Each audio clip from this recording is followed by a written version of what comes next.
Bienvenue au balado des étudiants en ergothérapie de l'Université de Montréal, le balado Jason Ergo. On vous présente notre troisième saison où nous allons discuter avec des ergothérapeutes, cliniciens et chercheurs pour découvrir de nouvelles manières dont l'ergothérapie peut changer la vie des gens. Bonne écoute!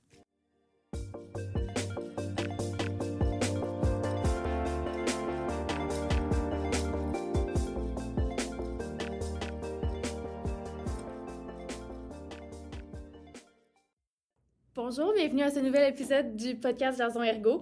Aujourd'hui, vous êtes en compagnie de Camille et de moi-même, Marie, et on se lance tout de suite avec la discussion qu'on a eue avec deux ergothérapeutes qui travaillent avec la clientèle gériatrique. Super intéressant. On a beaucoup aimé cette discussion-là. On a hâte de vous la présenter. Donc, on est en compagnie là, de Noémie Robert et Claudie Vérité-Aubry pour nous parler de leur travail d'ergothérapeute auprès d'une clientèle gériatrique, donc des personnes aînées qui ont aussi un trouble neurocognitif. On va prendre la peine là, de parler davantage de ce que c'est et qui, plus spécifiquement, présente ce qu'on appelle là, des symptômes comportementaux et psychologiques dans la démence. Encore une fois, on va y revenir très bientôt, mais je vous présente brièvement Noémie et Claudie. Noémie, tu as étudié à l'Université Laval, évidemment, tu es ergothérapeute, puis tu travailles présentement dans l'équipe de mentorat du Centre d'excellence sur le vieillissement de Québec. Donc, c'est une équipe quand même spécialisée qui soutient les autres équipes cliniques de première ligne dans la prise en charge de situations gériatriques complexes et en particulier là, dans la prise en charge de ces symptômes comportementaux et psychologiques qui nous intéressent aujourd'hui. Et Claudie, de ton côté, c'est un contexte plutôt similaire. Tu es aussi ergothérapeute, tu étudies à l'Université de Montréal, si je ne me trompe pas.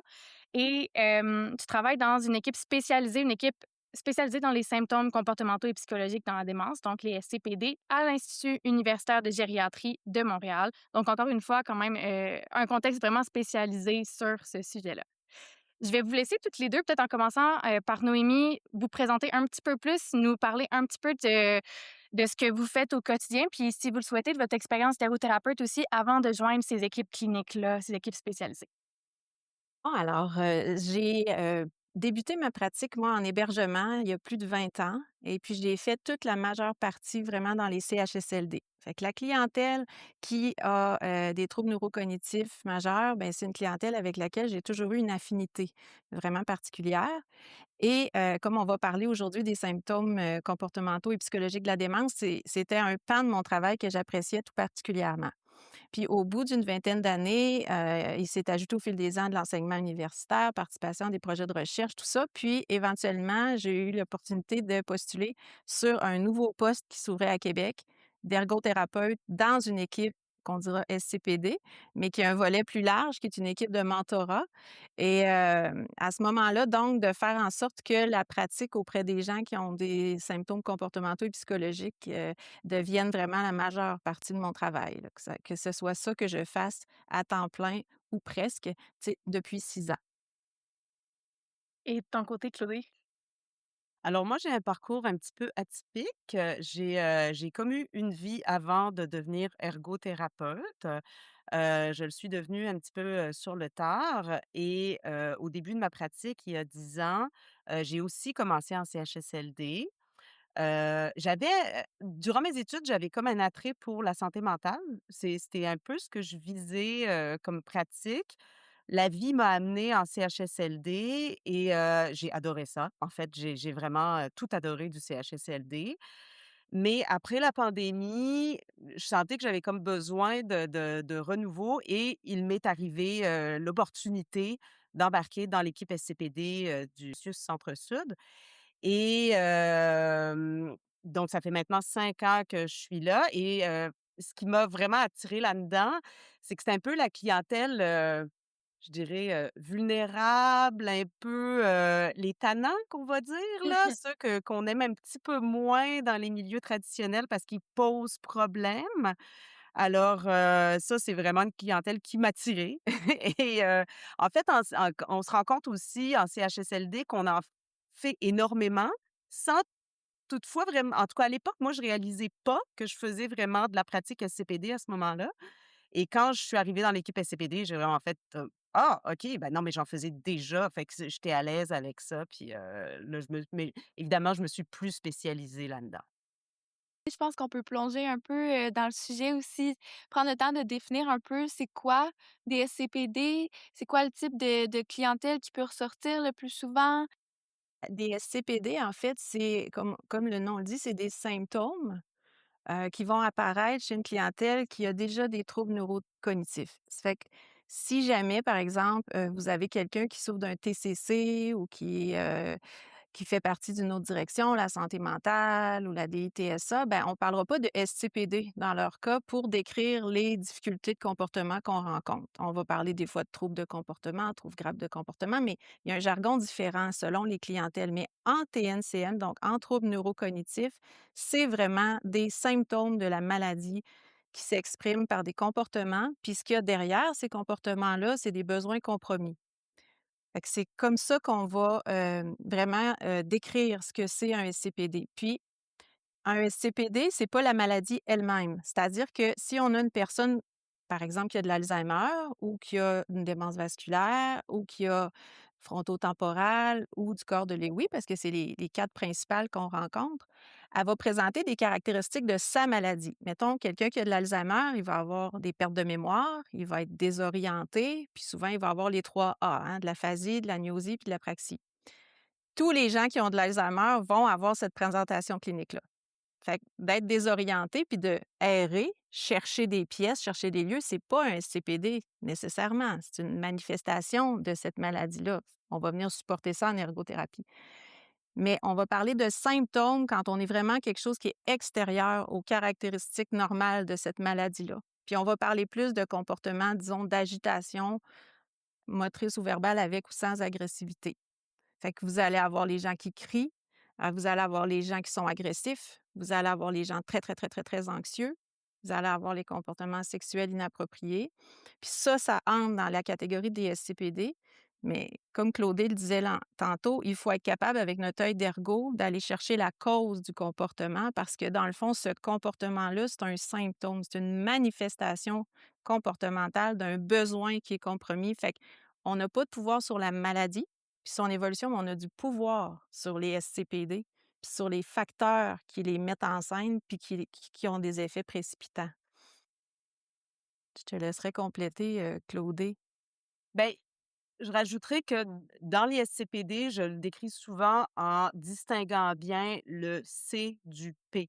Le C pour comportement, fait qu'il y a toute la grande famille des comportements qu'on va appeler hyperactifs et frontaux.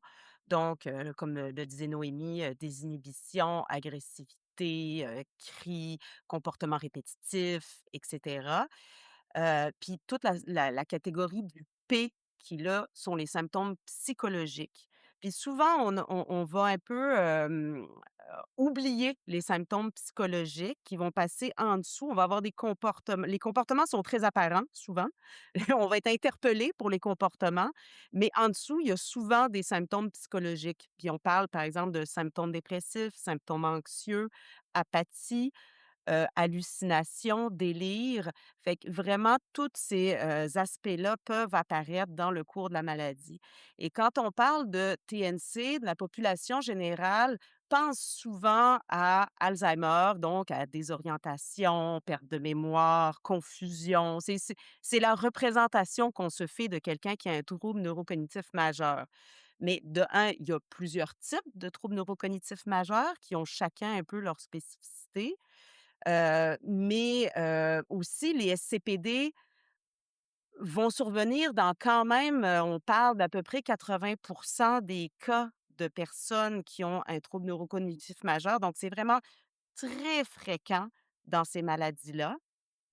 Et on pense pas à ça. Fait que quelqu'un qui, par exemple, aide son parent, aide son conjoint, au cours de la maladie, peut vraiment vivre comment dire? Être très déstabilisé par l'apparition de ces symptômes-là auxquels on ne s'attend pas du tout, là. On s'attendait pas à ce que notre parent ou notre, conjointe devienne très agressive et refuse les soins d'hygiène soudainement, là. Oui, ces derniers commentaires que tu viens de faire, ça me fait penser que peut-être des fois, les proches pourraient avoir l'impression que la personnalité de la personne a vraiment changé, puis les SCPD, ça j'imagine que ça vient toujours avec la démence, mais qu'il peut y avoir aussi des comportements puis des symptômes psychologiques qui sont totalement inattendus considérant la personnalité de la personne avant, là. Exactement. On peut avoir une exacerbation des traits antérieurs, puis on peut aussi avoir, un changement complet. Dépendamment du trouble neurocognitif, dépendamment de la situation, on voit vraiment les 2. Des fois, je dis que les SCPD viennent un peu en transparence, hein, sur la personnalité antérieure, là. C'est, la personne ne disparaît pas au cours de la maladie, elle est encore là, mais il y a comme ça qui se rajoute par-dessus, fait que ça donne un nouveau portrait. Mmh. Puis j'ajouterais qu'un CPD a toujours une cause et il faut trouver cette cause-là. Puis il faut identifier la bonne cause si on veut pouvoir avoir la bonne intervention qui va avoir un effet. Donc, une cause, là, elle peut être tout aussi, bien, d'ordre, physique, physiologique, organique, qui fait que, par exemple, on est passé à côté d'un état aigu de santé qui fait que notre personne peut être en délirium. Et là, cette présentation-là va faire qu'elle est complètement modifiée, là, la personnalité, on dirait. Tu sais, on a des gens tout à coup qui ont des fluctuations de l'état de conscience, qui sont confus, qui sont plus capables de porter attention, qui ont des pertes aussi fonctionnelles très rapides. Puis à tort, une mauvaise connaissance de ça, de tous ces éléments-là qui s'ajoutent à la maladie cognitive va faire en sorte que la démence, puis je dis démence parce que c'est encore souvent utilisé dans le vocabulaire. On parle plus de ça, on parle plus de troubles cognitifs, mais on va entendre encore ça beaucoup de la part des familles, des équipes. Donc, je me permets de l'utiliser, mais c'est comme si la démence devient un grand tapis sous lequel on balaie plein de choses. C'est sa démence, c'est sa Mmh. maladie, ça a évolué vite. Puis ça cause énormément de préjudice aux personnes parce qu'on passe à côté des causes qui sont des fois très physiologiques, délirium, douleur, dépression, infection, effets secondaires de médication. Il y a tout ça. Puis là, nous, en ergo, on arrive aussi, puis on va s'intéresser à la privation occupationnelle, à l'inadéquation entre les environnements dans lesquels on place ces personnes-là, les exigences de la tâche ou de ce qu'on attend d'eux vers ça. Fait qu'un peu comme Claudie, on devient hyper sensible à être très centré sur la personne, mais à faire cette espèce de travail d'enquête. Il faut trouver la cause parce que c'est ça qui fait que les équipes s'épuisent. Parce que si tu n'es pas sur la bonne cause, puis tu places des interventions uniquement en fonction des comportements, tu sais, dire par exemple, j'ai quelqu'un qui fait de l'errance, donc je vais mettre, un code à mon ascenseur ou je vais mettre un agent de sécurité, mais on n'a pas agi sur qu'est-ce qui fait qu'on a l'impression qu'il veut s'en aller, tu sais? Il est-tu en douleur? Il est-tu anxieux? Il est-tu, heu, désorienté? Fait que puis c'est ça, je trouve, je sais pas si tu es d'accord avec ça, Claudie, mais c'est ce qui est difficile dans les équipes parce que souvent, ils ont travaillé fort à tenter des interventions qui ont pas donné de résultats. Ils s'épuisent, puis ça augmente le fardeau sur la personne qui est déjà la première victime de sa maladie, parce qu'elle devient en plus un peu le bourreau. C'est comme si la victime, ça devient les autres usagers, les autres membres de l'équipe, la famille, tout le monde s'épuise. Puis souvent, c'est là qu'on a des requêtes, nous autres, en deuxième ligne, parce qu'une équipe en peut plus, est à bout de ses ressources.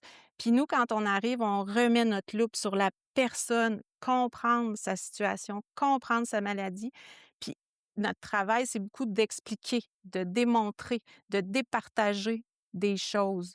Fait que oui, il y a des changements chez la personne, mais la personnalité, c'est quelque chose qui est quand même assez fort, qui résiste au temps, sauf si tu ajoutes une condition là, de santé qui fait que tu as plus accès. Donc, je te renvoie la balle, Claudie, là-dessus. J'ai l'impression que c'est ce qu'on a en commun, qu'on Oui. soit à Québec, à Montréal ou d'une équipe de mentorat ou d'équipe SCPD, tu sais, on est devant ça.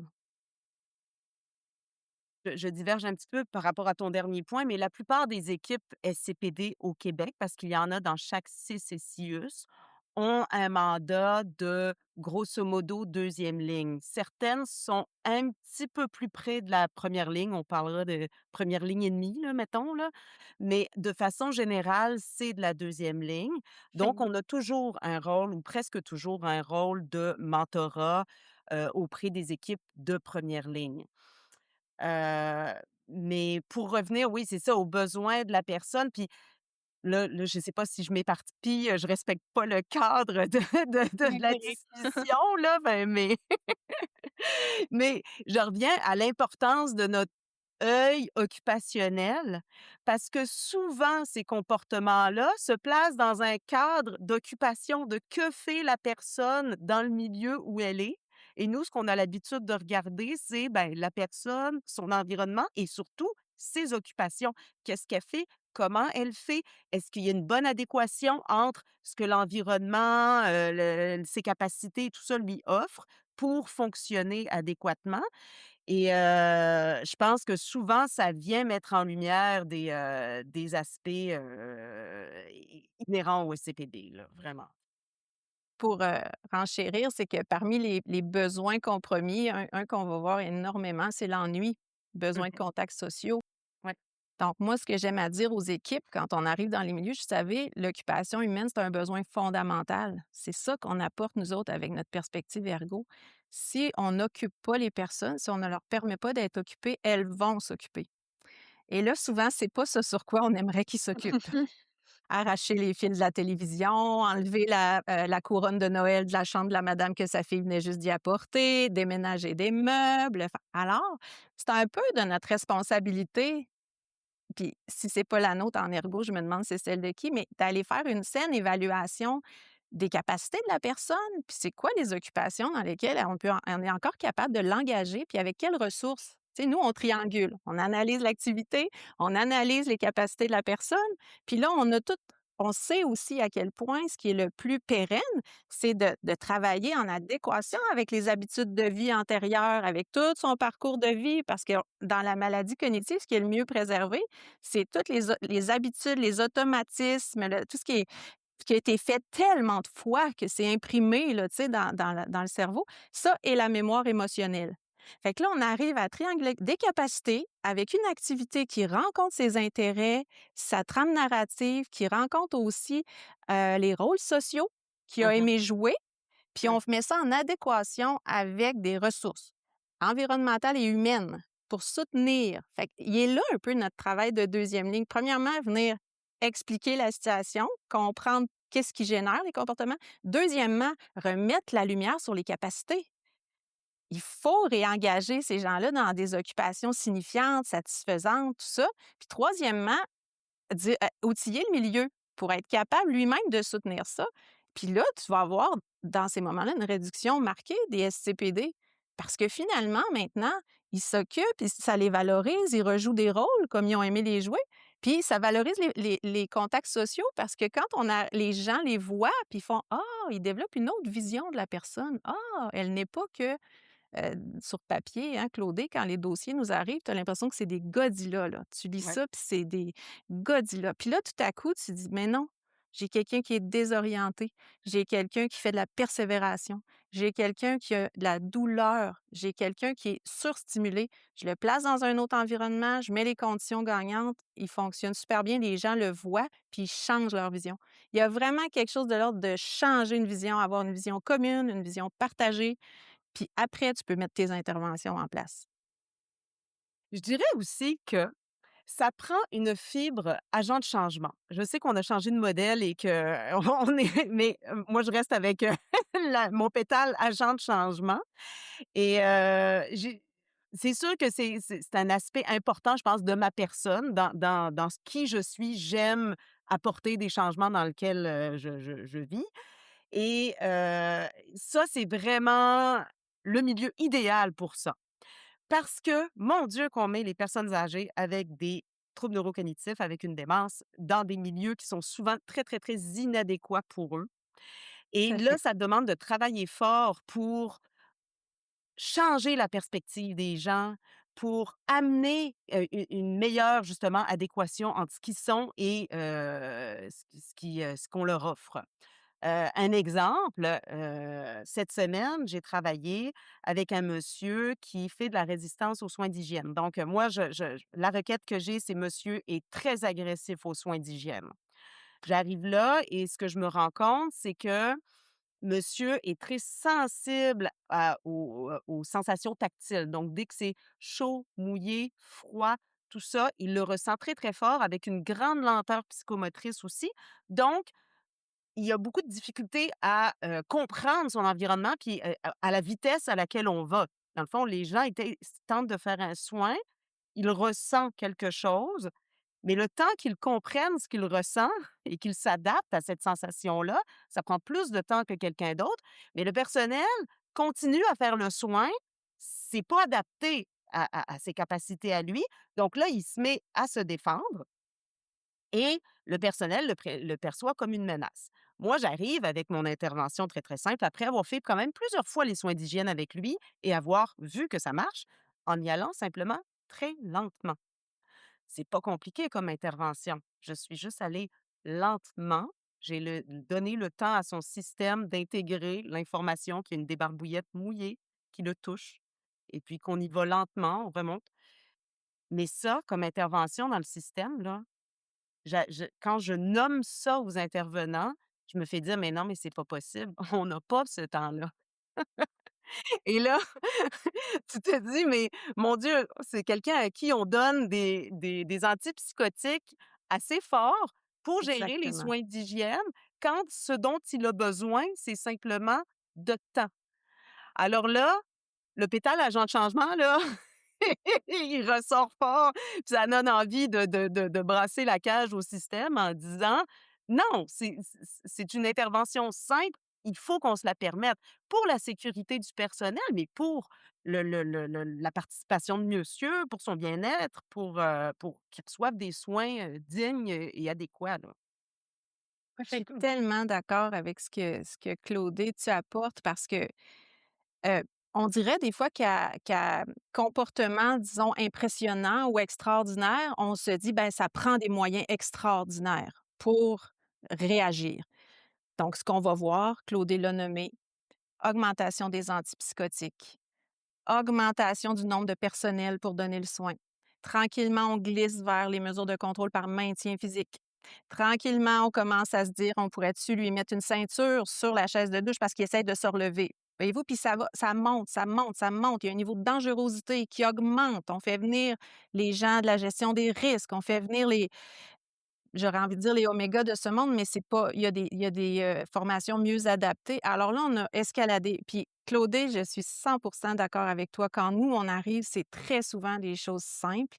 Puis la preuve en est qu'il y a 90 des SCPD qui sont générés par notre approche. Donc, on a du pouvoir sur notre approche, mais on dirait que des fois, c'est tellement simple comme moyen que c'est Ouais. ça qui est le plus difficile à faire perfuser au niveau des équipes. Alors, je suis entièrement d'accord avec toi, Claudie. Notre rôle d'agent de changement, convaincre, expliquer, faire avec, mentorer, être un modèle de rôle. Tu sais, quand Claudie dit: «Je suis allée le voir plusieurs fois à l'hygiène», nous, on va aussi voir l'usager à différents corps de travail, le matin, le soir, au petit matin. S'il faut qu'on y soit de nuit, on y sera parce qu'il faut qu'on comprenne, parce qu'il est dans une dynamique où il y a de l'interrelation avec des plein de choses. Il y a les interactions avec le personnel, donc l'approche, il y a l'environnement, il y a ci, il y a ça. Fait qu'il faut, tu sais, aller voir ça et c'est pour ça qu'on est si importante là, en ergothérapie, parce qu'on peut éviter vraiment des situations qui vont escalader. Puis le problème, si on n'est pas présent, la nature a horreur du vide, c'est qu'on va envoyer quelqu'un d'autre évaluer cet aspect-là, comme l'éducateur spécialisé.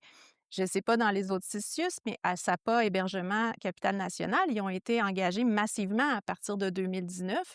Et c'est nous, le CEVQ, qui avions dans notre mandat de les former parce qu'ils arrivaient avec aucune formation en gériatrie auparavant et on leur donne les situations les plus complexes Complexe. à gérer avec les équipes.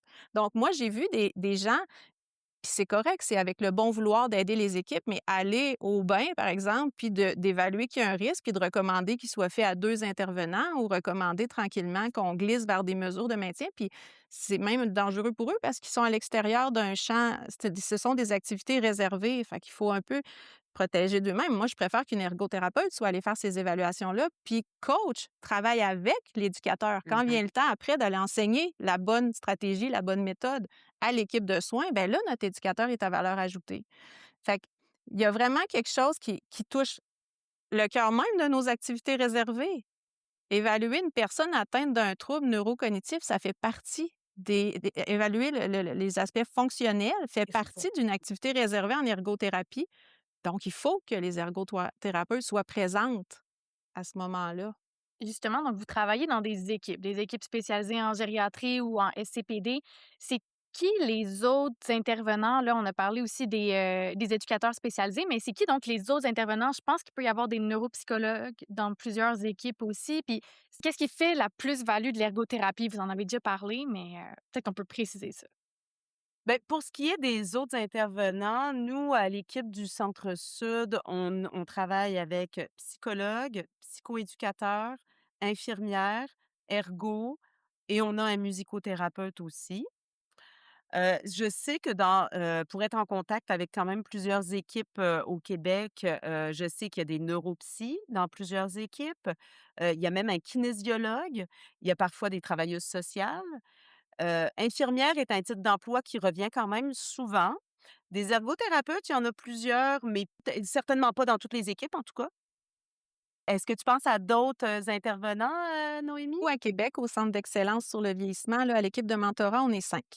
On a 3 infirmières, je suis ergothérapeute, puis il y a une travailleuse sociale. Puis on couvre tout le CIUS-Capitale-Nationale de Portneuf à Charlevoix. C'est un grand territoire. Donc, il faut être très agile, il faut travailler en équipe très serrée. On n'a pas, nous, autant les effectifs que l'équipe de Montréal a parce qu'on aimerait bien, on aimerait évidemment bien avoir neuropsychologue à l'équipe, psychologue aussi, psychoéducateur. On aimerait avoir, j'ai dit neuropsychologue, je voulais plus dire psychoéducateur, parce que ça, il y en a un petit peu d'engagés là, à SAPA Hébergement, mais pas beaucoup. Puis pourtant, c'est des gens avec qui on travaille bien aussi en partenariat. On n'a pas d'éducateurs spécialisés nécessairement à notre équipe, mais nous, dans le volet mentorat, enseignement, comme je vous ai dit qu'on les a formés, que c'est nous qui les formons tous, ben on garde un lien. Donc, on travaille vraiment en proximité avec ce corps d'emploi-là quand on va dans les milieux. Moi, j'interpelle toujours les ergos à chaque fois que je vais faire une évaluation. J'invite à me joindre à moi, à le faire avec moi, puis à que ce que je puisse aussi enseigner, ce que je peux apporter. Puis, mais ça serait ça. Ouais, je pense que Claudie, là, tu avais une vision assez, plus macro, toi, de ce qui se Mmh. passe dans le Québec, là. Fait que c'est un peu ça, là, les personnes qui sont présentes. Ouais. Puis, pour travailler au sein d'une équipe SCPD, est-ce que ça prend une formation, une expertise, particulière en ergothérapie? Comment qu'on fait pour se rendre finalement à travailler dans une équipe SCPD? Ça prend un peu d'expérience terrain. Après, j'ai eu une stagiaire l'an dernier. J'ai pris un stage final en ergothérapie à l'équipe de mentorat avec moi en prise en charge de situations complexes tout le temps.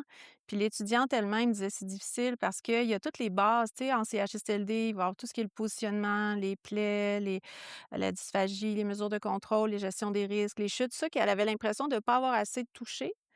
Et moi, de la même chose, tu sais, en 2e ligne, Claudie et moi, on conseille des ergothérapeutes, on recommande. Fait qu'il faut vraiment que tu aies une bonne expérience terrain. Après, il y a des qualités personnelles, là, tu sais, qui favorisent un peu aussi le fait on va aimer, là, tu sais, travailler dans des équipes de 2e ligne. Mais je dirais qu'il y a certainement une expérience terrain qui doit être acquise, là, pour être dans une équipe spécialisée. Claudie, je te passe la parole. Je suis assez d'accord avec toi, Noémie, que ça prend quand même d'avoir, une connaissance de ne serait-ce que du système, comment fonctionne, CHSLD. Parce que nous, on va dans tous les milieux de vie, hein, fait que CHSLD, CLSC, RI, RPA, ce sont tous des fonctionnements différents avec des, partenaires différents. Fait que ça demande, une certaine, flexibilité, agilité, puis connaissance du milieu. Je dirais aussi que souvent, on arrive dans des situations complexes où tout le monde est en détresse. La famille est en détresse, l'équipe est en détresse, l'usager va vraiment pas bien, les gestionnaires en peuvent plus. Fait faut avoir quand même une certaine, je dirais, maturité, stature, assurance pour être capable de gérer tout ce beau monde-là, être capable de s'adapter en termes de langage, en termes de vulgarisation à chacune de ces personnes-là qui ont des niveaux de connaissances et des expériences différentes, là. Quand on parle à une famille, puis encore là, un proche aidant, on peut avoir toutes sortes de personnes. Il y a des personnes très éduquées, il y a des personnes pas éduquées du tout. Fait qu'il faut vraiment adapter notre langage puis notre façon d'interagir en fonction de chaque partenaire avec lequel on est et en général, on travaille avec beaucoup de partenaires sur un même cas. Fait que c'est ça, ça demande, cette capacité de communication, puis d'assurance, puis de savoir un petit peu où ce qu'on s'en va assez rapidement. Et puis savoir dire aussi qu'on n'est pas on sait pas encore. Parce que des fois, on arrive, puis et ça, je pense que c'est quelque chose que la plupart des ergots vivent un peu partout. C'est quand on appelle l'ergot, c'est comme si que là, fallait qu'on ait la baguette magique, là. Malheureusement, les ergots n'ont pas de baguette magique, je vous l'annonce. Ils ont besoin de voir, d'évaluer, de réfléchir et puis des fois, il y a des impasses que bon, ben, ça reste difficile pour tout le monde, là. Fait que, mais d'être capable de reconnaître ça puis de l'identifier. Je pense que ça, c'est probablement, une qualité à avoir, d'être capable de bien départager ce que je comprends, ce qui est clair, ce qui est moins clair, comment aller chercher de la clarté là-dedans. Si c'est pas possible, ben de l'exprimer puis de s'allier avec les autres là, pour porter la charge à plusieurs. Moi, je suis d'accord avec Claudie, ça prend des bonnes habiletés de communication, puis ça prend une espèce de capacité de rallier les gens aussi autour d'une situation. Puis en fait, c'est de partir de ce qu'on a tous en commun, qui est la personne. Parce que des fois, ça dérive. On a l'impression qu'on veut qu'on travaille pour les équipes ou pour la gestion et pour ça. Puis il faut qu'on arrive à avoir des effets à tous ces étages-là, si vous voulez, de préoccupation. Mais ce qu'on a tous en commun, c'est l'usager.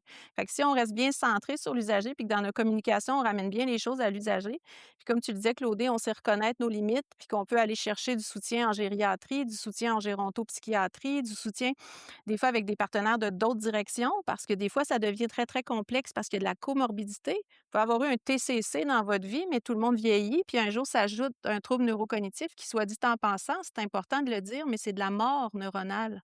Ça ne Mmh. revient pas, ça. Il n'y a pas de retour en arrière. Puis c'est pour ça que c'est des approches particulières qui sont différentes en santé mentale ou dans d'autres. Mais c'est la même chose pour quelqu'un qui avait un passé, avec des diagnostics en santé mentale. Il va vieillir lui aussi. À un moment donné, le TNCM peut s'installer. Puis là, à un moment donné, il y a comme un figure fond, là, tu sais, qu'est-ce qui est prédominant? L'autre, il faut départager ces choses-là. Il faut avoir les bonnes approches. Fait que vraiment, être capable de communiquer, mais tu sais, croire vraiment beaucoup dans le fait qu'on peut résoudre des situations, qu'on peut les aider, qu'on peut les améliorer, puis qu'on va avoir des effets à plusieurs étages. Comme dit Claudie, des fois, ils veulent qu'on règle des parties, mais non, il faut ça. C'est notre personne au centre, puis en effet de boule de neige, ça va diminuer lui-même, mettons, son agitation ou son anxiété, ses symptômes, comme on dit, comportementaux ou psychologiques. Vous allez voir la famille descendre d'un cran, vous allez voir le personnel descendre d'un cran, vous allez voir la gestion respirer un petit peu plus librement. Il y a des fois des craintes de risques médiatiques aussi, des fois associées à certaines situations qu'on trouve un peu plus chaudes, là, tu sais, difficiles là, avec certains usagers.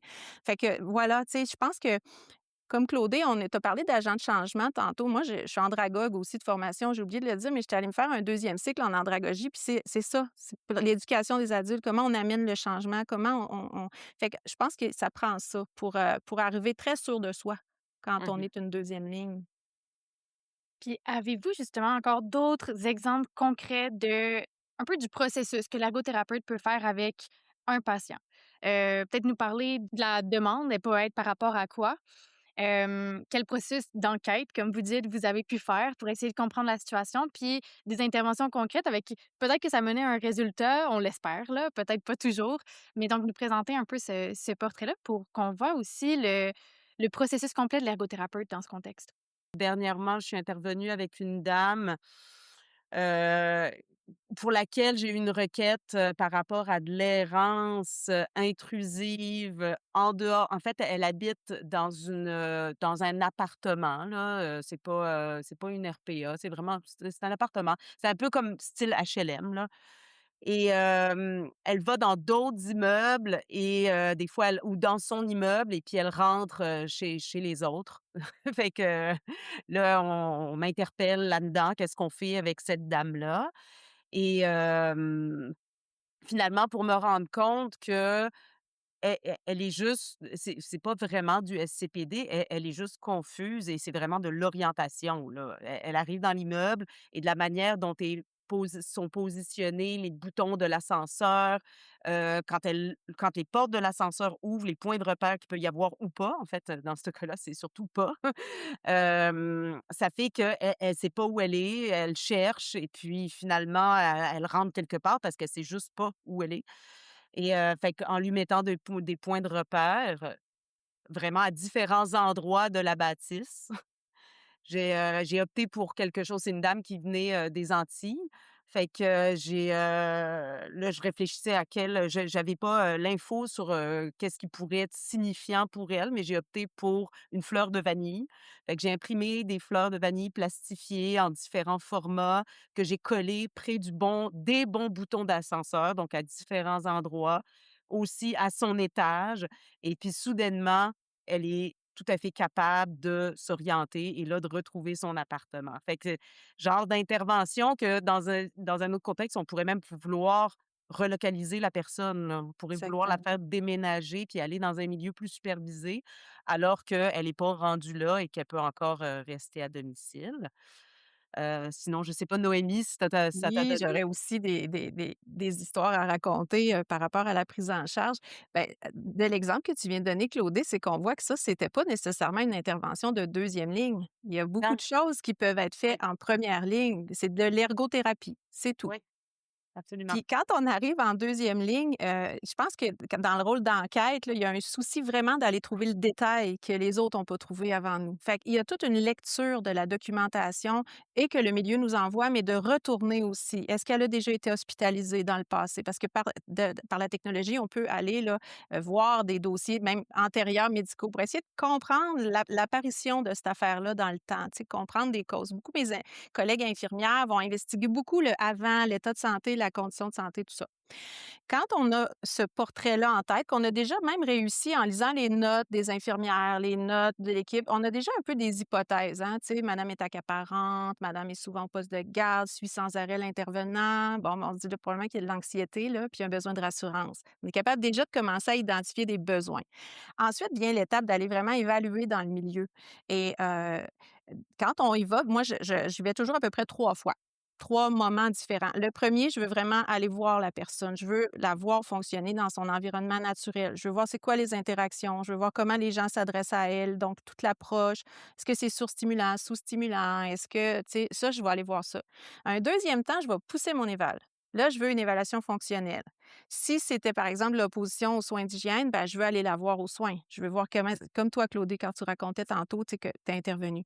Mais il y a des fois aussi où mes évaluations sont beaucoup plus pertinentes si je vais à l'évaluation de la cognition fonctionnelle. Mmh. Parce que c'est ça qui est manquant, c'est que c'est une clientèle, en plus que des fois, elle a de l'aphasie, elle a de la difficulté même à répondre à des questions, puis de la sphère du langage, compréhension, elle peut être atteinte aussi. Ça fait que tous les tests de dépistage, là, papier, crayon, que ce soit les MoCA, les Fouchstein, ça ne fonctionne plus là, pour établir un niveau de cognition fonctionnelle. Puis c'est là on devient hyper pertinente en ergo parce qu'on les met en activité.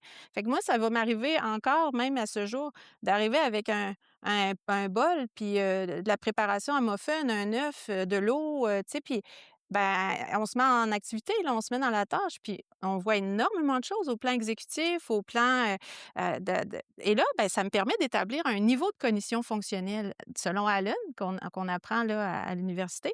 Fait qu'avec ça, ben, tu es capable de prédire les activités auxquelles on peut exposer la personne. Fait qu'il te reste juste à trianguler avec ses intérêts, ses habitudes antérieures, puis tes ressources du milieu.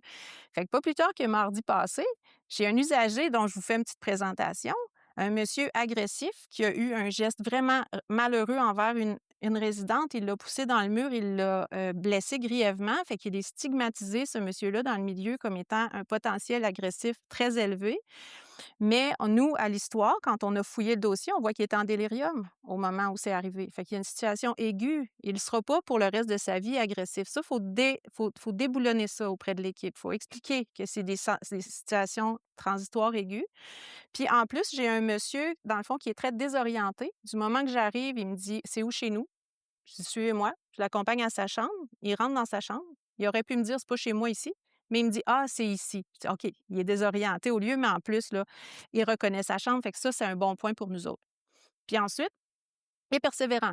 Fait que quand il se promène dans le corridor, il se promène. Il a de la misère à s'arrêter. Fait que ce que les gens appellent comme un comportement menaçant, de se mettre à accélérer le pas puis de se promener, c'est le double effet de la désorientation puis de la persévération.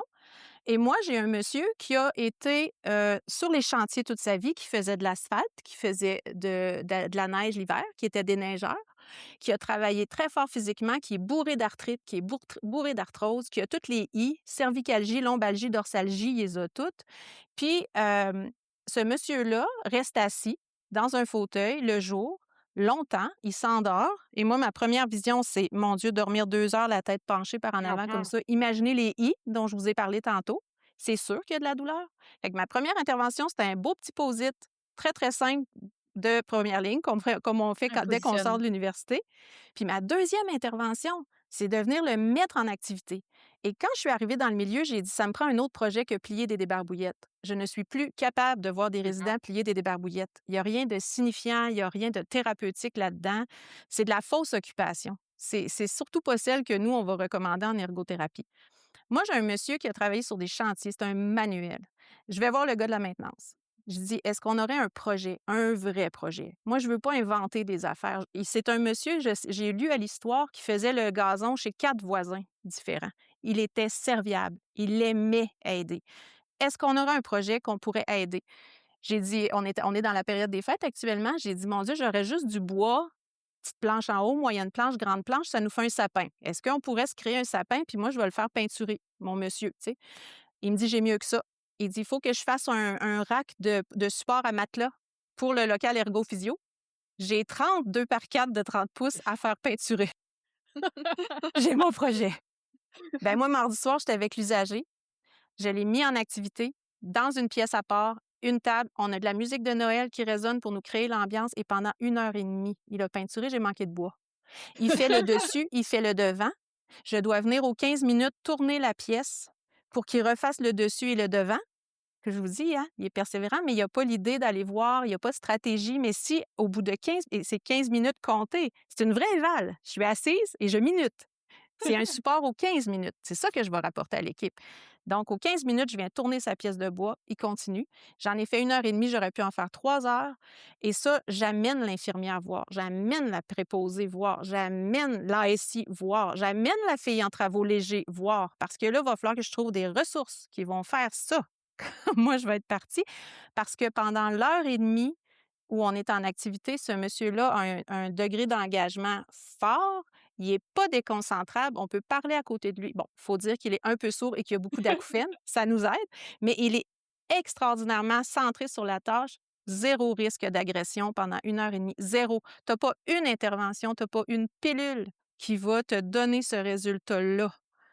Donc, là rentre notre rôle de il faut qu'on convainque le milieu, il faut qu'on mobilise des ressources. Alors, je trouve qu'en ergothérapie, j'en suis à me dire maintenant, on a cette force de trouver les bonnes activités. Il faut maintenant aller plus loin, comme prescrire les activités. C'est peut-être pas le bon mot, prescrire, mais ce que je veux dire par là, c'est qu'un physio, il dira pas juste faites bouger vos bras puis faites bouger vos jambes. Il va dire faites 20 répétitions de ce mouvement-là 3 fois par jour. Je trouve qu'il faut aller là avec nos activités. Il faut arriver avec des activités. Voici la façon de mettre en activité. Voici l'aide qu'on doit fournir, la compensation. Puis voici le résultat. Moi, je prône ça. On s'en va de plus en plus vers ça. Puis j'accompagne les éducateurs à avoir vraiment des cédules où on inclut des activités au même titre qu'on va manger, on va se laver, on va marcher, on va aller aux activités de loisirs, parce qu'on l'a dit au début, c'est un besoin fondamental, l'occupation. Puis en ergo, notre avantage, c'est qu'on regarde beaucoup l'équilibre occupationnel, que nos journées soient ponctuées d'un moment d'activité, période de repos, détente. Tu sais, vous voyez. Fait que c'était long, je vous l'ai comme un peu tout explicité, mais ça exprime bien, dans le fond, le début et la fin d'une prise en charge en ergothérapie, pas juste en deuxième ligne. Je suis sûre que tu es d'accord avec moi, Claudie. Ça, c'est Oui, quelque oui, chose qui pourrait tout à fait être fait en première ligne, là, au niveau des absolument. Oui, ergothérapeutes. oui, il y a beaucoup l'aspect deuxième ligne fait qu'on traite des problèmes plus Plus complexes, aigu, plus plus complexe. aigus, des fois plus flamboyants aussi. Ouais. Des fois, il y a plus de paramètres parce qu'il y a plus de personnes impliquées ou plus le niveau de complexité est un peu plus élevé, mais des fois, l'intervention est pas si. Ben, je veux dire, ça demande de le voir puis de le mettre en pratique. Par contre, je reviens là-dessus. ce qui est non pharmacologique, ce qui est du domaine des occupations, alors que ça peut faire vraiment des miracles. Bonne chance pour trouver le budget, pour trouver les intervenants qui vont les mettre en pratique. C'est très énergivore d'aller solliciter les équipes pour ça et des fois, même si elles ont un bon vouloir, c'est vrai qu'elles ont déjà une tâche phénoménale à accomplir et que c'est pas simple. C'est comme si que, on avait tout pensé dans les milieux pour répondre aux besoins de base, mais là, je parle vraiment de base, base, base, c'est-à-dire, maintenir la vie, être nourri, lavé. Mais dès qu'on passe à un niveau de besoin légèrement supérieur, comme par exemple être occupé et socialiser, c'est beaucoup plus difficile d'aller chercher, des ressources. Puis, dans plusieurs de mes formations, juste pour illustrer l'importance justement de l'équilibre occupationnel et du vide occupationnel qu'il y a, chez ces personnes-là, c'est que je mets un calendrier sur une semaine, puis je fais le canevas des activités. Le canevas des activités d'une personne, en hébergement, là, en général, c'est déjeuner, lever, dîner, collation, changement de culotte, souper, coucher. C'est ça, là. Mais ça ne meuble pas ça, ce sont des préalables à l'occupation. Ce sont des préalables au bien-être. Ce n'est pas le bien-être, c'est un préalable et fait que là, tu as tout le reste de la journée qui est lousse, qui a rien, c'est le vide, hein? Fait que juste de rajouter souvent je rajoute: «OK, j'ai quelques interventions de l'équipe des loisirs, écoute, je suis dans un super CHSLD, j'en ai 3 fois par semaine». Mais c'est encore vide. Alors comment on meuble le reste pour donner un sens aux journées de ces personnes-là et non pas juste être en vie à attendre de se faire laver et nourrir?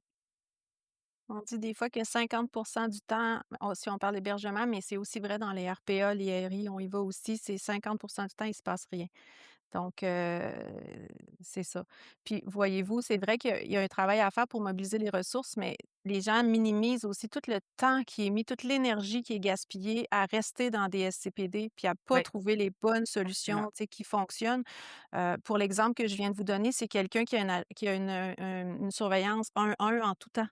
Alors, imaginez les coûts de ça et imaginez que moi, j'ai été capable pendant 1 heure et demie d'avoir une surveillance aux 15 minutes pour tourner un bout de bois. On est prêt à sevrer là, tranquillement parce que j'ai donné une activité qui va remplacer le rôle d'une personne physique qui aurait été simplement de gérer le trafic finalement. Cette Mmh. personne-là qui l'aurait surveillé, elle n'aurait pas, participé à l'engager positivement dans des activités signifiantes. Ce qu'elle aurait fait, c'est qu'elle aurait allé tasser les autres résidents quand le monsieur s'en va vers là, elle l'aurait surveillé de loin, puis des fois, il participe au problème, là, parce que la personne se sait surveillée, se sent surveillée, tu sais. C'est pas plus signifiant, là, de te promener puis que quelqu'un te surveille, mais que tu sais pas où tu ni où tu es, ni quoi faire. Fait que les gens vont souvent nous opposer rapidement, on n'a pas le temps ou on n'a pas de ressources, mais quand on démontre en contrepartie, là, parce que comme Claudie l'a dit, à notre niveau, souvent, il y a beaucoup de couches de gens qui sont là dans la gestion, mais le temps, puis l'énergie, puis les rapports d'accidents, puis les gens qui partent en épuisement, là, il y a un coût à tout ça aussi. Donc, en tout cas, si qui mieux que l'ergothérapie, en tout cas, pour ramener la valeur de cette occupation-là, non pas comme un par-dessus le reste quand on a du temps puis qu'on a des ressources, mais plutôt comme un cœur, le cœur d'une intervention qui va vraiment avoir des effets probants, puis qui va vraiment avoir un effet de satisfaction sur beaucoup, que ce soit le personnel, la famille, je l'ai dit, mais tu sais, toutes les gens qui gravitent autour. Ça fait que des fois, il faut voir qu'est-ce qu'on compare aussi, tu sais. Il faut ramener cette perspective-là aux gens aussi qui oublient des fois.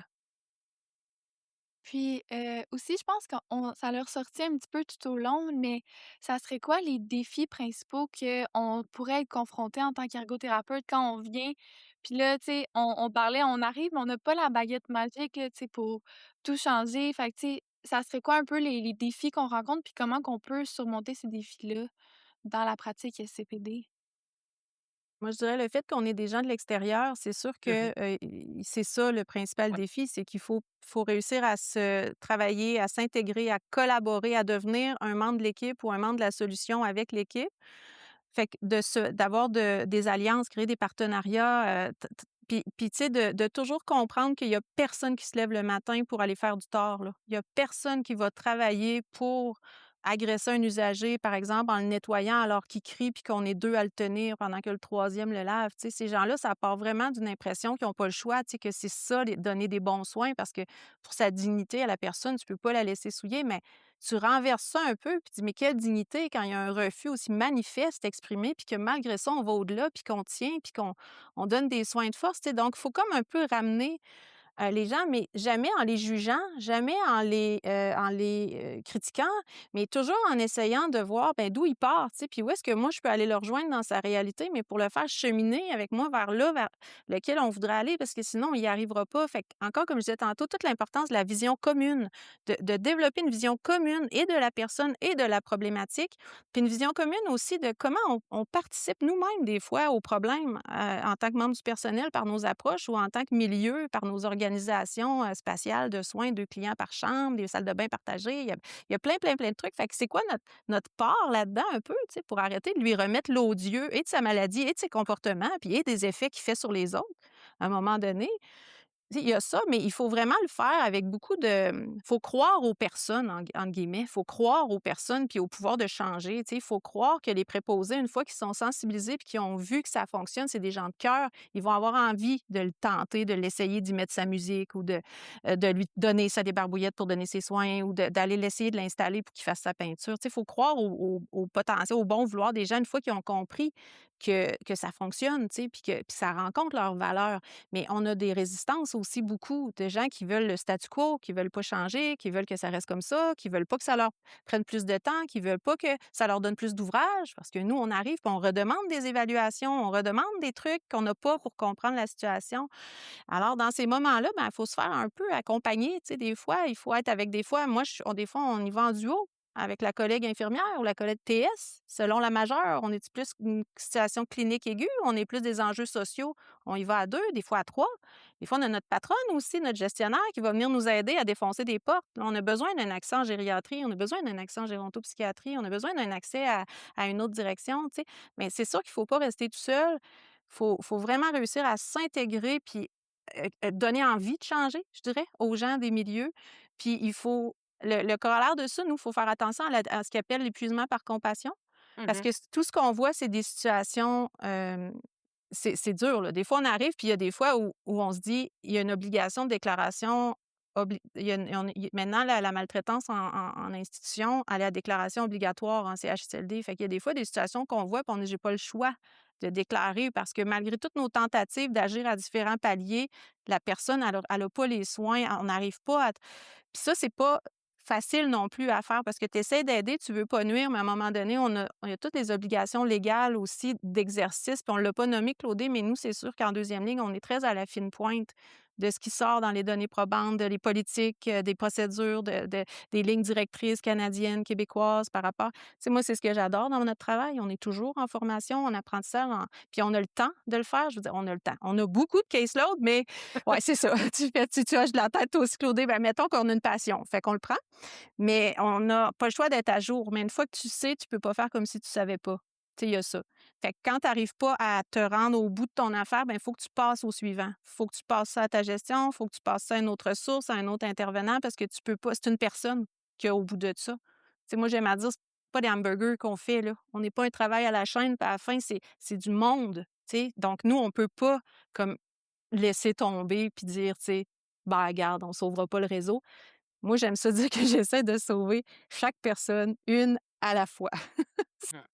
C'est comme ça qu'on vient pas, de l'usure par compassion, parce qu'on voit la différence qu'on apporte, heu, dans nos interventions. Claudé, Ben, excuse-moi, je te passe la parole. cela dit, ben, la question étant, les défis, disons, là, c'est vrai, moi, je suis assez d'accord avec Noémie sur le fait que d'être en deuxième ligne, c'est un challenge particulier par rapport au lien avec l'équipe. Quand on travaille en CHSLD, à un moment donné, il y a une synergie qui se crée avec, les différentes Collègue. unités. On connaît notre monde, on a des expériences partagées, des réussites, tout ça, les gens nous connaissent. ce qui fait que, c'est plus la collaboration est plus facile. Là, quand on arrive en deuxième ligne, on est un peu tout le temps de l'extérieur. Il y a certaines équipes qu'on connaît un peu mieux, mais c'est toujours plus fragile un peu, plus, ça demande toujours beaucoup plus de doigté, de se refaire connaître, de ne pas aussi on arrive un peu comme l'équipe d'expertise, fait qu'il faut un peu déboulonner ça en disant: «Non, non, je suis pas, oui, j'ai une expertise, mais je suis quelqu'un comme tout le monde, puis j'arrive bien humblement, là, tu sais, Oui. j'arrive pas avec une Humilité. position d'experte». L'autre chose aussi, je dirais que malgré tout l'enthousiasme qu'on a dans notre travail respectif, je pense que les 2 on adore ça. Moi aussi, j'en accueille des stagiaires, puis je dis souvent que ça prend quand même une bonne tolérance. C'est pas exactement à l'échec, là, mais à la réussite non spectaculaire, on va dire. Parce que, mettons qu'on travaille en réadaptation, puis qu'on part de quelqu'un qui a eu, je sais pas, qui a, Heu, peu importe quel problème majeur, qui est paralysé et que là, on va remettre à la marche, qui va reprendre ses activités et qui retourne au travail. Hey, le sentiment de compétence chez l'intervenant, il est bon. C'est satisfaisant, puis je pense que tous les intervenants de la santé, on aime avoir ce sentiment de réussite-là, de «Wow, j'ai changé la vie de quelqu'un». Avec les SCPD, c'est plus subtil. Nos gains peuvent être quand même, je dirais plus, plus modestes et des fois, c'est simplement par le fait d'avoir fait comprendre aux personnes ce qui se passe, d'avoir augmenté la compréhension de tous, que là, tout d'un coup, le problème devient acceptable. Comme je dis souvent, c'est des fois, c'est pas tant le SCPD qui change, mais c'est le niveau de détresse chez tout le monde. J'ai réussi à apaiser la détresse parce que tout le monde comprend mieux, parce que tout le monde a une meilleure approche, mais le comportement de la personne peut rester relativement similaire. Il y a pas c'est ça, faut quand même, être relativement modeste dans nos attentes, parce que si on s'attend à ce que la vie reprenne, un cours, agréable avec une personne ayant un TNC et des SCPD, on risque d'être déçu. Ça va continuer à demander de l'énergie. Même dans le cas que nous expliquait Noémie, même si c'est un peu magique de voir comment la personne s'engage dans son activité, ça va demander quelqu'un qui, aux 15 minutes, va aller tourner le morceau de bord. Ça, pour une famille, pour une équipe de soins, ça reste énergivore. Fait que faut être, faut rester, humble, je dirais, dans notre sentiment de réussite et ça, c'est un défi. Parce que ça amène à un moment donné une certaine fatigue où on aurait le goût d'être comme tout le monde puis de faire comme: «Hey, wow! C'est vraiment super, j'ai tout réglé», mais non, je ferme le dossier puis je sens qu'il c'est correct, on a apaisé, on est rendu à une situation stable, mais un TNC, ça reste une maladie plutôt ingrate et qui va continuer à comporter son lot de défis, là, malgré nos interventions. Mmh. Est-ce que je pourrais rebondir sur un truc, que Claudia a dit qui me fait penser que, quand on accueille des stagiaires, je vous l'avais dit, moi de mon côté, j'avais trouvé ça un petit peu moins, je trouvais qu'il y a pour elle, il y avait des manques, des trucs qu'elle voulait vraiment aller travailler. Puis d'ailleurs, c'est elle qui m'avait demandé, on avait rencontré une autre ergo dans le cadre d'une intervention, puis elle avait demandé de pouvoir aller passer une semaine avec elle, juste la voir travailler. Fait que cette année, on a fait un stage novateur, puis j'ai beaucoup aimé la formule, fait que je la partage des fois, hein, avec à des étudiants, ça peut être vraiment très intéressant. C'est que j'avais une étudiante encore là, dernière année maîtrise, stage final, après ça, elle s'en allait sur le marché du travail. Elle avait 4 jours à l'hébergement, puis une journée avec moi au CEVQ. Fait avec moi, elle est venue pratiquer la prise en charge de CPD, situation complexe, puis elle a réinvesti ça dans son stage, dans son milieu de pratique, avec mon soutien à distance. On a l'impression qu'on a vraiment touché une formule gagnante. On va essayer de recréer ce genre de partenariat-là avec l'université puis des milieux d'hébergement pour la suite. Puis moi, je l'avais amené à ma direction comme un bon coup parce que même la personne responsable disait c'est un modèle de stage. On trouve qu'il y aurait beaucoup de potentiel, par exemple, des ergots. On a beaucoup parlé d'hébergement aujourd'hui parce que, bon, en tout cas, c'est beaucoup la majeure souvent des dossiers, mais il y en a autant en RPA, en RI, en hôpital, en UCDG, puis tu sais, il faut voir que c'est quand même partout. Fait que ça m'avait amené à parler de ce truc-là devant la personne qui s'occupait qui avait un rôle de direction, puis qui disait, ben moi, je verrais très bien une ergo, mettons, être en hébergement, puis avoir un stage, une journée au Centre d'expertise gériatrique de Québec ou d'avoir une journée en TCC. Donc, tu sais, je trouve que nos équipes spécialisées peuvent servir à venir optimiser les connaissances, les capacités pour que ça soit réinvesti dans le milieu. Fait que ça, c'était un point que je voulais mentionner parce que ça peut devenir intéressant si on s'inscrit en ergo puis qu'on y va sur des stages émergents, ben d'avoir ce genre d'opportunité-là, des fois, d'avoir les pieds dans deux situations cliniques différentes. Puis le dernier point aussi que je voulais vous dire, c'est qu'au niveau de l'Ordre des ergos, on a fait publier ce printemps, voyons, qu'est-ce que je dis là? On a fait publier, là, en janvier, là, ça va sortir.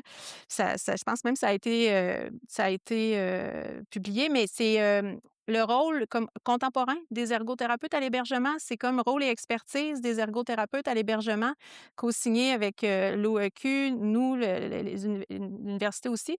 Puis là-dedans, ben, on est là pour décrire vraiment c'est quoi le plein rôle, c'est quoi tous les endroits où l'ergothérapeute peut travailler. Ça fait que si éventuellement ça intéresse des étudiants de voir ça peut être quoi la pluralité des rôles qu'on peut jouer à l'hébergement, si on veut aussi pouvoir influencer nos décideurs, si on veut pouvoir influencer la gestion pour qu'on ait le temps puis qu'on ait l'espace aussi pour jouer ces rôles-là, ben il y a des trucs là-dedans. Fait que cette publication-là peut devenir intéressante aussi pour présenter notre rôle puis ce qu'on peut apporter là, dans les milieux. Fait que c'était les 2 petites choses que je voulais être sûre de vous dire, avant de finir, si c'est pertinent, là, pour, ceux qui écoutent.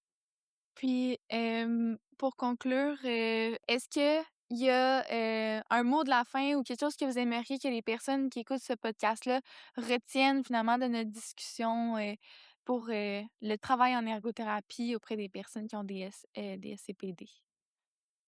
Moi, rapidement, les SCPD, comme vient de dire Noémie, il y en a partout, hein, parce que dans tout le réseau, bon, on sait que la population des personnes âgées augmente, heu, par, ricochet, le nombre de personnes qui ont un trouble neurocognitif aussi et donc de SCPD. On en retrouve à l'hôpital, on en retrouve, heu, partout où on va aller et qu'il peut y avoir une personne âgée, on est susceptible de croiser quelqu'un qui a des SCPD. C'est vraiment une pratique juste garder ça en tête, que c'est un phénomène qui est, compréhensible, dans le sens que c'est pas juste un flou qu'on comprend pas, là. Il y a des interventions qui marchent. Je pense que tous les ergots et tous les futurs ergots peuvent avoir un intérêt pour ça, puis c'est important de s'y intéresser, là. C'est vraiment en plus, c'est super stimulant parce que c'est un casse-tête à chaque fois, puis c'est quand même valorisant, là. Oui, je suis d'accord avec toi. C'est jamais la même. On sait jamais quand un dossier commence, ça va être quoi cette fois-ci qu'on va rencontrer. Fait que c'est très non routinier, tu sais, c'est, très personnalisé aussi comme intervention à Oui. chaque fois. Ce que je pourrais dire, c'est que, ben, premièrement, la pratique en ergothérapie, c'est vraiment une pratique qui est hyper intéressante, qui est très, très riche, qui puis avec nos modèles, tu sais, conceptuels très holistiques, d'être capable de voir tout à la fois plusieurs dimensions de la personne, qu'elle soit physique, mais affective, cognitive, sociale, puis tu sais, que l'occupation, ça soit au cœur de ça. Ça, c'est vraiment quelque chose qui nous place bien, puis qui fait qu'on va être des interlocuteurs, des fois, même dans les équipes inter, dans les concertations, puis je vous parle vraiment en première ligne, qui vont faire virer un peu le bateau, là, tu sais, qui va faire virer un peu pour que là, on s'en aille vraiment dans une direction où on a mieux ciblé les causes, puis on va donc avoir des interventions tout de suite plus efficaces. Fait que le plus tard on attend, le pire c'est, parce que souvent ça s'est complexifié, comme je vous l'ai dit, de plein de façons. Alors que quand on intervient rapidement, puis je pense qu'on vous a donné suffisamment d'exemples aujourd'hui, dont Claudie, je me rappelle qu'il disait qu'il ne s'agissait que de ralentir dans un cas. Fait qu'imaginez-vous tout l'impact que l'ergothérapeute qui serait arrivé rapidement pour voir ça, puis évaluer ça, puis avoir cette recommandation-là, puis la soutenir, tout l'impact qu'elle aurait eu sur le reste de la chaîne. Fait que pour moi, le travail en ergothérapie avec les gens qui ont des troubles neurocognitifs et qui présentent des symptômes comportementaux, psychologiques de la démence, c'est qu'on peut avoir quand même beaucoup d'effets, puis à beaucoup de niveaux. Mais ça peut être pour nous avec des choses quand même assez simples puis qui relèvent tout à fait de notre travail. En fait, je finirai en disant, c'est juste de l'ergothérapie puis c'est toute de l'ergothérapie, tu sais. Je suis tellement d'accord. Mais c'est aussi l'impression qu'on a en vous écoutant, puis en cette fin de discussion, de l'impression que même si les changements, ils peuvent être modestes, comme tu l'as dit, Claudie, qu'il y a une réelle différence Oui. Oh qui oui, est faite puis par les Oui. ergothérapeutes. Puis ça nous rappelle aussi à quel point, des fois, que ce soit en tant qu'étudiant ou professionnel, on peut avoir l'impression que certaines choses qu'on recommande ou qu'on fait sont des évidences, sont hyper... exactement, trop simple, tu sais, comme si ouais et non pourtant. Puis ça, c'est parce qu'on est ergo. C'est Fait que ça. pour nous, c'est tellement simple, on le voit combien de fois, Claudie, je sais pas vous autres, mais qu'on se dit, on était avec les collègues, on dit: «Mais pourquoi que les autres le voient pas Mais ça?» oui. C'est Oui. tellement évident, tu sais, pour nous. Mais c'est ça que ça sert une formation, c'est ça que ça sert des paradigmes, une posture, c'est à ça que ça sert une vision. Ça t'enligne, puis tu vois pas la même chose que les autres, un autre angle. Fait qu'on évite les angles morts quand on se met plusieurs comme ça à regarder la même situation, puis c'est juste l'ergo finalement, tu sais? Merci pour le mot de la fin à toutes les 2. J'ai trouvé que la discussion était très inspirante. Puis même nous 2 là, Camille et moi qui sommes à la maîtrise, on a appris des choses. Oui. Aujourd'hui, en vous parlant, je me sens revigorée. Ça me Oui. redonne, tu sais, de l'espoir, de l'énergie, puis de la motivation à aller intervenir, auprès des clientèles, puis de la confiance, je dirais aussi, là, dans nos capacités en tant qu'ergothérapeute à faire une différence. Puis je vous remercie beaucoup, Noémie et Claudie, d'avoir participé et à une prochaine peut-être. Ça fait plaisir. Merci à vous 2.